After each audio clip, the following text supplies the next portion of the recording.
ஜார்க்கண்ட் முன்னாள் முதலமைச்சருமான சம்பை சோரன் ஜார்க்கண்ட் முக்தி மோர்ச்சா கட்சியிலிருந்து விலகியுள்ளார். இதற்கு பின்னணியில் பாஜக உள்ளதாக முதலமைச்சர் ஹேமந்த் சோரன் குற்றம் சாட்டியுள்ளார். ஜார்க்கண்ட் மூத்த அமைச்சர்களில் ஒருவரான சம்பை சோரன் சில எம்எல்ஏக்களுடன் பாஜகவில் இணையப் போவதாக தகவல் வெளியானது. இந்த யூகத்திற்கு வலு சேர்க்கும் வகையில் நேற்று டெல்லி சென்ற சம்பை சோரன் தனது எக்ஸ் வலைதள பக்கத்தில் நீண்ட கடிதம் ஒன்றை வெளியிட்டார். அதில் தொடர்ச்சியான அவமதிப்பு காரணமாக தாம் வேறு பாதையை தேர்வு செய்ய வேண்டிய கட்டாயம் ஏற்பட்டுள்ளதாக தெரிவித்துள்ளார்.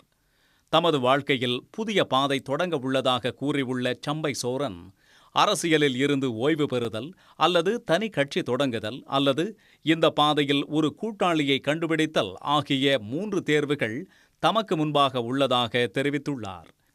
தேசிய ஜனநாயக கூட்டணிக்கு சம்பை சோரனை வரவேற்பதாக நேற்று இந்துஸ்தானி அவா மோர்ச்சா கட்சி தலைவரும் பீகார் முன்னாள் முதலமைச்சருமான ஜித்தன் ராம் மஞ்சி எக்ஸ் பக்கத்தில் தெரிவித்திருந்தார். எனவே சம்பை சோரன் விரைவில் பாஜகவில் சேரலாம் என்று தெரிகிறது. இதற்கிடையே சம்பை சோரனின் இந்த முடிவுக்கு பின்னணியில் பாஜக உள்ளதாக ஜார்க்கண்ட் முதலமைச்சர் ஹேமந்த் சோரன் குற்றம் சாட்டியுள்ளார். குடும்பங்களையும் கட்சிகளையும் உடைக்கும் வேலையை பாஜகவினர் பார்ப்பதாக ஹேமந்த் சோரன் குற்றம் சாட்டியிருக்கிறார். एक बहुत भावी कार्यक्रम है.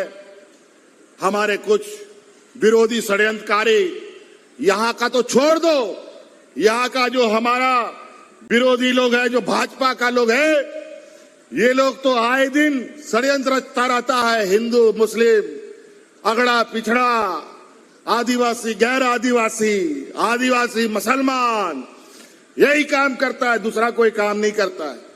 நில மோசடி வழக்கில் கடந்த ஜனவரி 31 ஹேமந்த் சோரன் அமலாக்கத்துறையால் கைது செய்யப்பட்ட போது சம்பை சோரன் முதலமைச்சராக்கப்பட்டார்.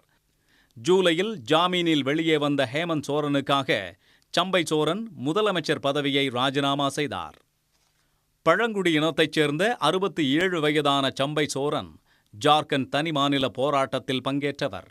ஜார்க்கண்டில் 2005, 2009, 2014 மற்றும் 2019 ஆகிய ஆண்டுகளில் நடைபெற்ற பேரவைத் தேர்தல்களில் தொடர்ந்து வெற்றி பெற்றவராவார்.